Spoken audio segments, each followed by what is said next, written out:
Chapter 19. Battling in the Arena.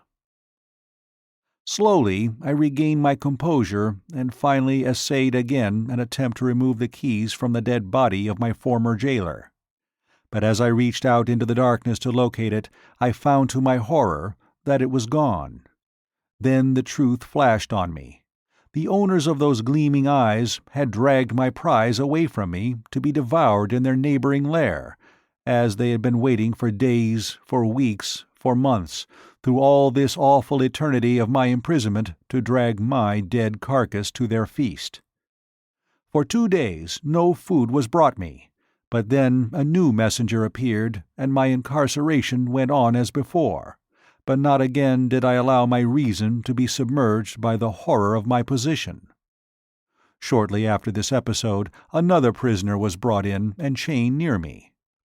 By the dim torchlight, I saw that he was a red Martian, and I could scarcely await the departure of his guards to address him.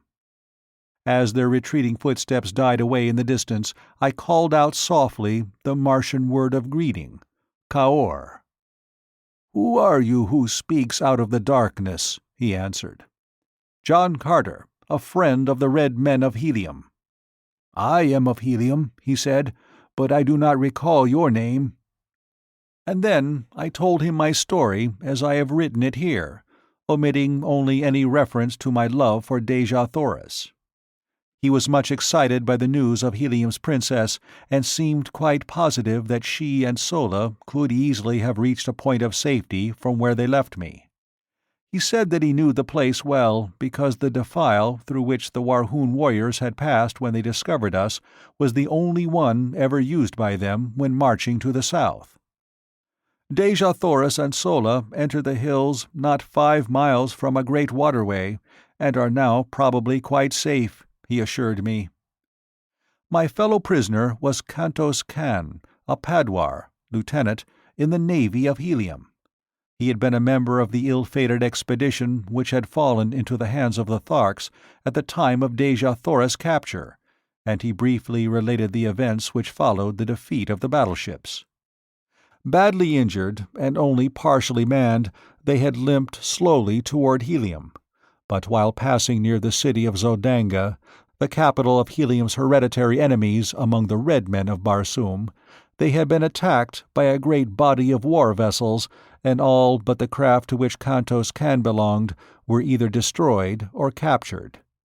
His vessel was chased for days by 3 of the Zodangan warships, but finally escaped during the darkness of a moonless night. 30 days after the capture of Dejah Thoris, or about the time of our coming to Thark, his vessel had reached Helium with about 10 survivors of the original crew of 700 officers and men. Immediately, 7 great fleets, each of 100 mighty warships, had been dispatched to search for Dejah Thoris, and from these vessels 2,000 smaller craft had been kept out continuously in futile search for the missing princess. 2 green Martian communities had been wiped off the face of Barsoom by the avenging fleets, but no trace of Dejah Thoris had been found. They had been searching among the northern hordes, and only within the past few days had they extended their quest to the south. Kantos Kan had been detailed to one of the small one-man flyers, and had had the misfortune to be discovered by the Warhoons while exploring their city. The bravery and daring of the man won my greatest respect and admiration. Alone, he had landed at the city's boundary, and on foot had penetrated to the buildings surrounding the plaza. For 2 days and nights he had explored their quarters and their dungeons, in search of his beloved princess, only to fall into the hands of a party of Warhoons as he was about to leave, after assuring himself that Dejah Thoris was not a captive there. During the period of our incarceration, Kantos Kan and I became well acquainted, and formed a warm, personal friendship. A few days only elapsed, however, before we were dragged forth from our dungeon for the great games. We were conducted early one morning to an enormous amphitheater, which, instead of having been built upon the surface of the ground, was excavated below the surface. It had partially filled with debris, so that how large it had originally been was difficult to say.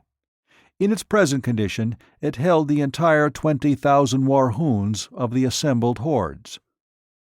The arena was immense, but extremely uneven and unkempt.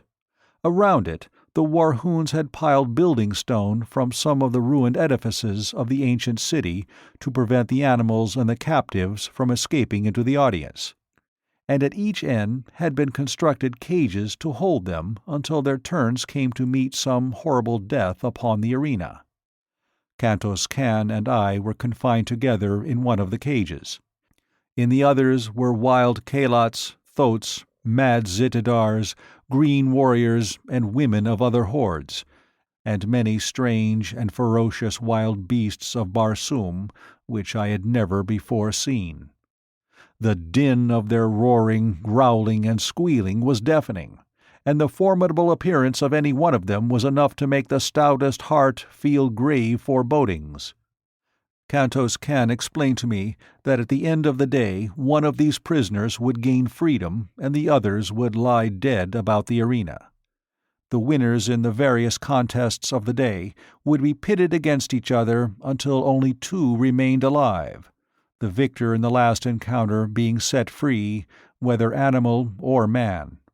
The following morning the cages would be filled with a new consignment of victims, and so on throughout the 10 days of the games. Shortly after we had been caged, the amphitheater began to fill, and within an hour every available part of the seating space was occupied.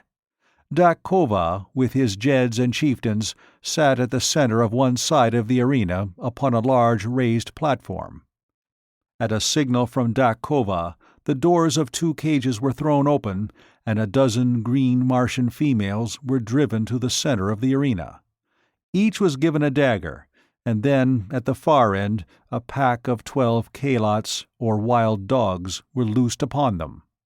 As the brutes, growling and foaming, rushed upon the almost defenseless women, I turned my head that I might not see the horrid sight. The yells and laughter of the green horde bore witness to the excellent quality of the sport, and when I turned back to the arena, as Kantos Kan told me it was over, I saw 3 victorious Kalots snarling and growling over the bodies of their prey.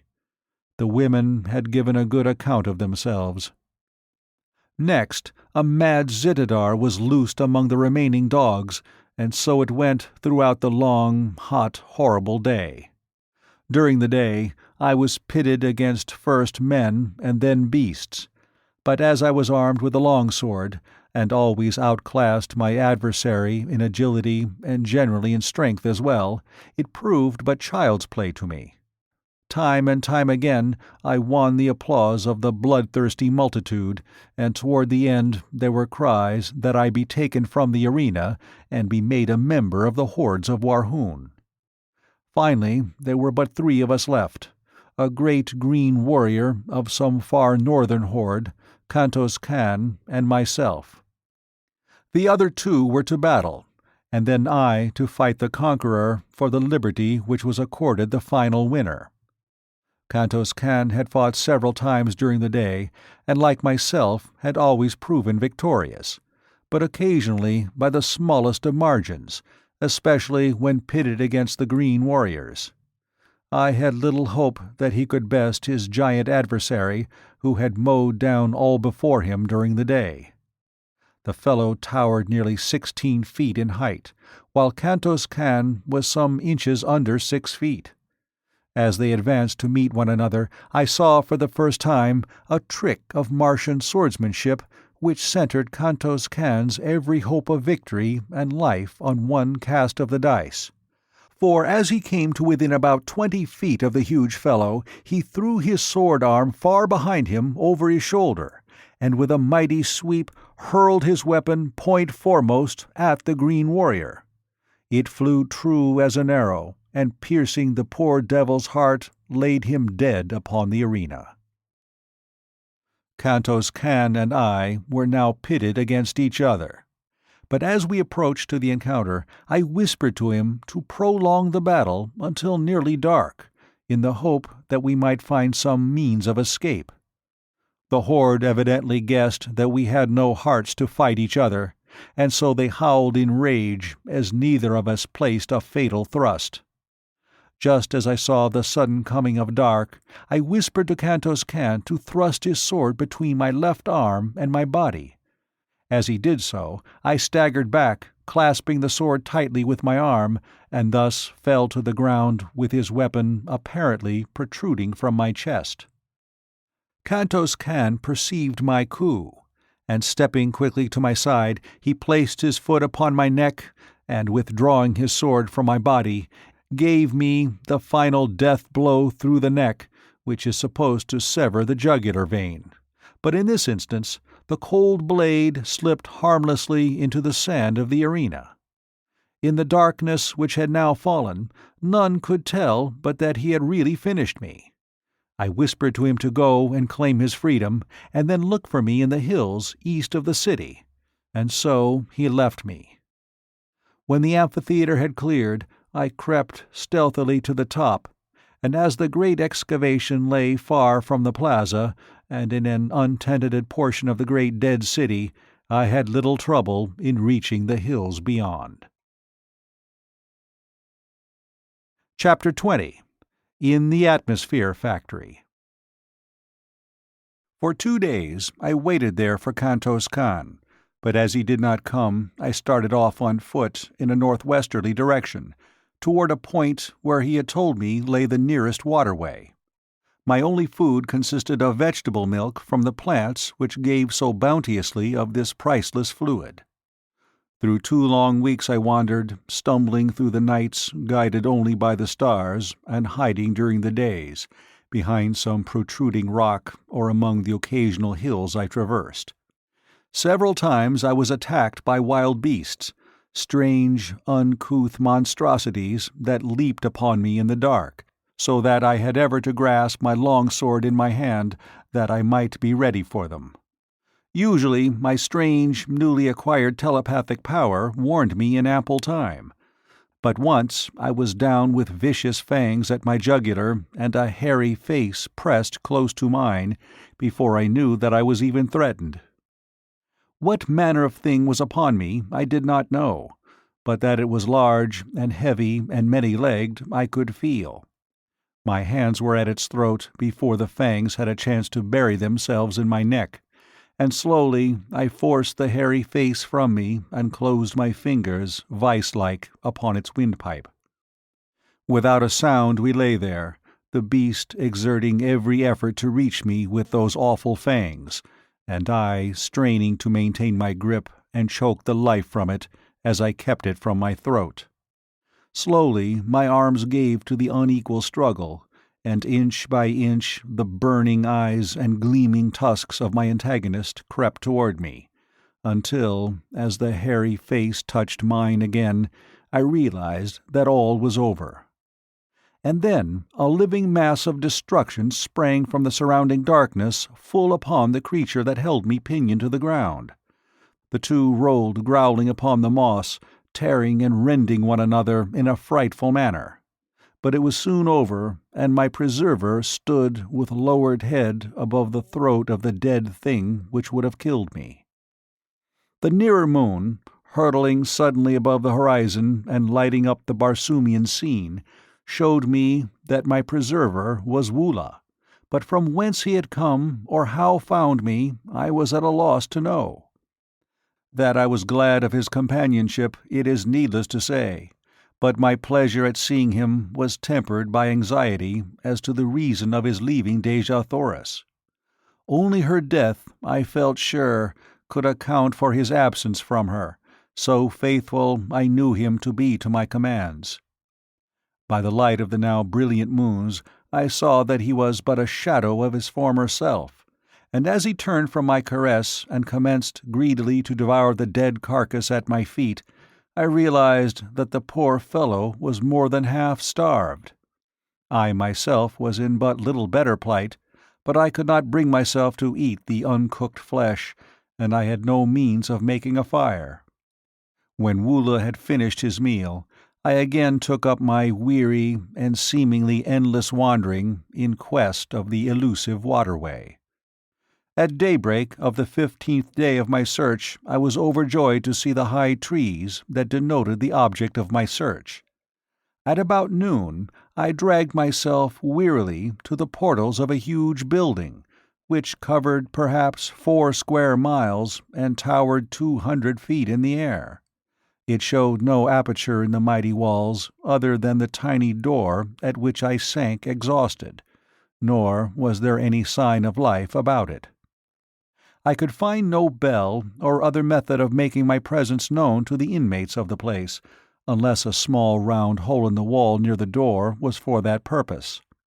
It was of about the bigness of a lead pencil, and thinking that it might be in the nature of a speaking tube, I put my mouth to it and was about to call into it when a voice issued from it asking me whom I might be, where from, and the nature of my errand. I explained that I had escaped from the Warhoons and was dying of starvation and exhaustion. "You wear the medal of a green warrior, and are followed by a kalot, yet you are of the figure of a red man. In color you are neither green nor red. In the name of the 9th day, what manner of creature are you?" "I am a friend of the red men of Barsoom, and I am starving. In the name of humanity, open to us," I replied. Presently the door commenced to recede before me until it had sunk into the wall 50 feet. Then it stopped and slid easily to the left, exposing a short, narrow corridor of concrete, at the further end of which was another door, similar in every respect to the one I had just passed. No one was in sight, yet immediately we passed the first door it slid gently into place behind us, and receded rapidly to its original position in the front wall of the building. As the door had slipped aside, I had noticed its great thickness, fully 20 feet, and as it reached its place once more after closing behind us, great cylinders of steel had dropped from the ceiling behind it and fitted their lower ends into apertures countersunk in the floor.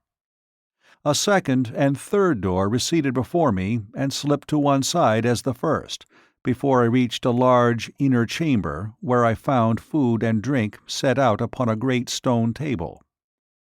A voice directed me to satisfy my hunger and to feed my kalot, and while I was thus engaged, my invisible host put me through a severe and searching cross-examination.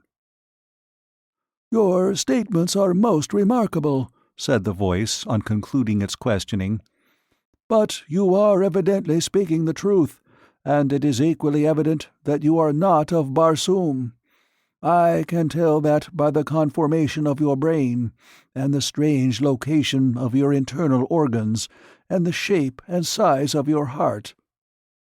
"Can you see through me?" I exclaimed. "Yes, I can see all but your thoughts, and were you a Barsoomian, I could read those." Then a door opened at the far side of the chamber, and a strange, dried-up little mummy of a man came toward me. He wore but a single article of clothing or adornment, a small collar of gold from which depended upon his chest a great ornament as large as a dinner plate set solid with huge diamonds, except for the exact center, which was occupied by a strange stone, an inch in diameter, that scintillated 9 different and distinct rays. The 7 colors of our earthly prism, and 2 beautiful rays which to me were new and nameless. I cannot describe them any more than you could describe red to a blind man. I only know that they were beautiful in the extreme. The old man sat and talked with me for hours, and the strangest part of our intercourse was that I could read his every thought, while he could not fathom an iota from my mind unless I spoke. I did not apprise him of my ability to sense his mental operations, and thus I learned a great deal which proved of immense value to me later, and which I would never have known had he suspected my strange power. For the Martians have such perfect control of their mental machinery that they are able to direct their thoughts with absolute precision. The building in which I found myself contained the machinery which produces that artificial atmosphere which sustains life on Mars. The secret of the entire process hinges on the use of the ninth ray, one of the beautiful scintillations which I had noted emanating from the great stone on my host's diadem. This ray is separated from the other rays of the sun by means of finely adjusted instruments placed upon the roof of the huge building, 3/4 of which is used for reservoirs in which the ninth ray is stored. This product is then treated electrically, or rather certain proportions of refined electric vibrations are incorporated with it, and the result is then pumped to the 5 principal air centers of the planet, where, as it is released, contact with the ether of space transforms it into atmosphere. There is always sufficient reserve of the ninth ray stored in the great building to maintain the present Martian atmosphere for 1,000 years, and the only fear, as my new friend told me, was that some accident might befall the pumping apparatus. He led me to an inner chamber where I beheld a battery of 20 radium pumps, any one of which was equal to the task of furnishing all Mars with the atmosphere compound. For 800 years, he told me, he had watched these pumps, which are used alternately a day each at a stretch, or a little over 24½ Earth hours. He has one assistant who divides the watch with him. Half a Martian year, about 344 of our days, each of these men spend alone in this huge, isolated plant. Every red Martian is taught during the earliest childhood the principles of the manufacture of atmosphere, but only 2 at one time ever hold the secret of ingress to the great building, which, built as it was with walls 150 feet thick, is absolutely unassailable, even the roof being guarded from assault by aircraft by a glass covering 5 feet thick. The only fear they entertain of attack is from the Green Martians or some demented Red Man, as all Barsoomians realize that the very existence of every form of life on Mars is dependent upon the uninterrupted working of this plant. One curious fact I discovered as I watched his thoughts was that the outer doors are manipulated by telepathic means. The locks are so finely adjusted that the doors are released by the action of a certain combination of thought waves. To experiment with my new-found toy, I thought to surprise him into revealing this combination, and so I asked him in a casual manner how he had managed to unlock the massive doors for me from the inner chambers of the building. As quick as a flash there leaped to his mind 9 Martian sounds, but as quickly faded as he answered that this was a secret he must not divulge. From then on, his manner toward me changed, as though he feared that he had been surprised into divulging his great secret, and I read suspicion and fear in his looks and thoughts, though his words were still fair. Before I retired for the night, he promised to give me a letter to a nearby agricultural officer who would help me on my way to Zodanga, which he said was the nearest Martian city. "But be sure that you do not let them know you are bound for Helium, as they are at war with that country. My assistant and I are of no country. We belong to all Barsoom, and this talisman which we wear protects us in all lands, even among the green men, though we do not trust ourselves to their lands if we can avoid it," he added. "And so, good night, my friend," he continued. "May you have a long and restful sleep. Yes, a long sleep."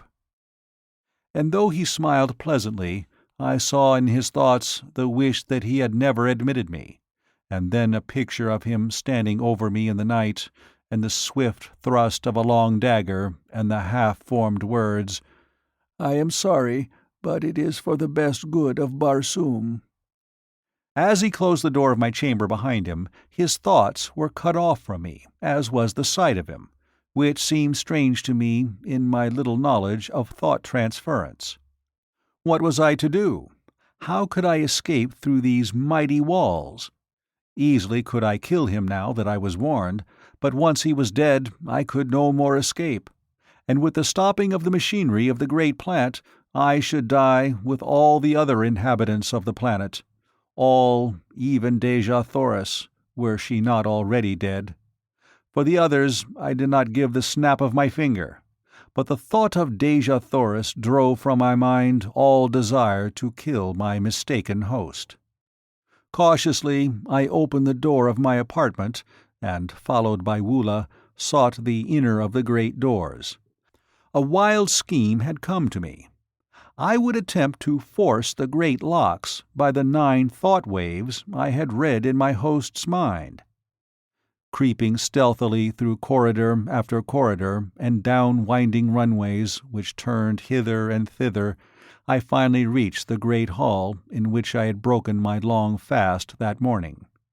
Nowhere had I seen my host, nor did I know where he kept himself by night. I was on the point of stepping boldly out into the room when a slight noise behind me warned me back into the shadows of a recess in the corridor.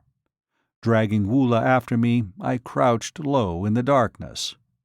Presently the old man passed close by me, and as he entered the dimly lighted chamber which I had been about to pass through, I saw that he held a long thin dagger in his hand, and that he was sharpening it upon a stone. In his mind was the decision to inspect the radium pumps, which would take about 30 minutes, and then return to my bedchamber and finish me. As he passed through the great hall and disappeared down the runway which led to the pump room, I stole stealthily from my hiding place and crossed to the great door, the inner of the 3 which stood between me and liberty. Concentrating my mind upon the massive lock, I hurled the 9 thought waves against it.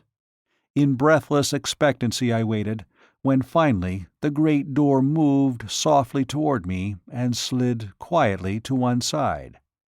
One after the other, the remaining mighty portals opened at my command, and Woola and I stepped forth into the darkness, free, but little better off than we had been before, other than that we had full stomachs. Hastening away from the shadows of the formidable pile, I made for the first crossroad, intending to strike the central turnpike as quickly as possible.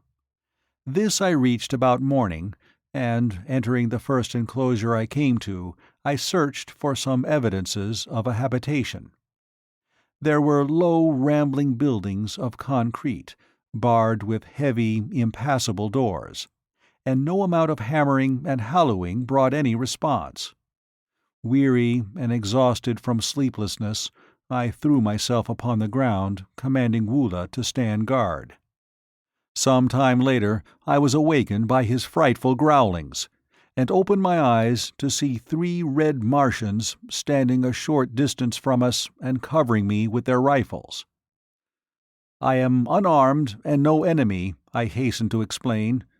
"I have been a prisoner among the Green Men, and am on my way to Zodanga. All I ask is food and rest for myself and my Kalot, and the proper directions for reaching my destination." They lowered their rifles and advanced pleasantly toward me, placing their right hands upon my left shoulder, after the manner of their custom of salute, and asking me many questions about myself and my wanderings. They then took me to the house of one of them, which was only a short distance away. The buildings I had been hammering at in the early morning were occupied only by stock and farm produce. The house proper, standing among a grove of enormous trees, and, like all red Martian homes, had been raised at night some 40 or 50 feet from the ground on a large round metal shaft, which slid up or down within a sleeve sunk in the ground, and was operated by a tiny radium engine in the entrance hall of the building. Instead of bothering with bolts and bars for their dwellings, the red Martians simply run them up out of harm's way during the night. They also have private means for lowering or raising them from the ground without, if they wish to go away and leave them. These brothers, with their wives and children, occupied 3 similar houses on this farm. They did no work themselves, being government officers in charge. The labor was performed by convicts, prisoners of war, delinquent debtors, and confirmed bachelors, who were too poor to pay the high celibate tax which all red Martian governments impose. They were the personification of cordiality and hospitality, and I spent several days with them, resting and recuperating from my long and arduous experiences. When they had heard my story, I omitted all reference to Dejah Thoris and the old man of the atmosphere plant. They advised me to color my body to more resemble their own race, and then attempt to find employment in Zodanga, either in the army or the navy. "The chances are small that your tale will be believed until after you have proven your trustworthiness and have won friends among the higher nobles of the court. This you can most easily do through military service, as we are a warlike people on Barsoom," explained one of them, "and save our richest favors for the fighting man." When I was ready to depart, they furnished me with a small domestic bull thoat, such as is used for saddle purposes by all red Martians. The animal is about the size of a horse and quite gentle, but in color and shape an exact replica of his huge and fierce cousin of the wilds. The brothers had supplied me with a reddish oil with which I anointed my entire body, and one of them cut my hair, which had grown quite long, in the prevailing fashion of the time, square at the back and banged in the front, so that I could have passed anywhere upon Barsoom as a full-fledged red Martian. My medal and ornaments were also renewed in the style of a Zodangan gentleman, attached to the house of Pator, which was the family name of my benefactors. They filled a little sack at my side with Zodangan money. The medium of exchange upon Mars is not dissimilar from our own, except that the coins are oval. Paper money is issued by individuals as they require it, and redeemed twice yearly. If a man issues more than he can redeem, the government pays his creditors in full, and the debtor works out the amount upon the farms or in mines, which are all owned by the government. This suits everybody except the debtor, as it has been a difficult thing to obtain sufficient voluntary labor to work the great isolated farmlands of Mars, stretching as they do like narrow ribbons from pole to pole, through wild stretches peopled by wild animals and wilder men.